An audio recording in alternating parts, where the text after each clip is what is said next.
dakizue. Zundaketarik ez, HT-rik ez, ez eskiotik, ez Gasteizen.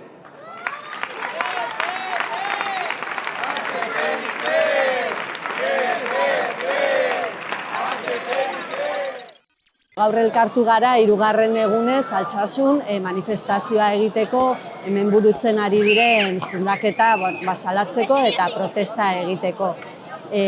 Azken 3 egunetan azaldu den moduan zundaketa bat egiten hasi dira hor ikastola ondoan eta herritarren desadostasuna adierazi nahi izan dugu. Eta bereziki gaurkoan seinalatu udalaren eta bere alkatearen inplikazioa horretan eta eskaera zehatz batzuk egin zaizkio manifestazio honetan berari zuzenean.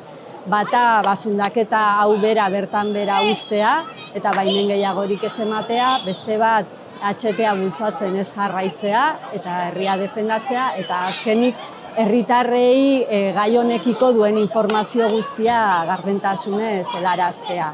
Eta, dakigularik 120 metro inguruko zundaketa bat egiteko asmoa dute, indar polizialen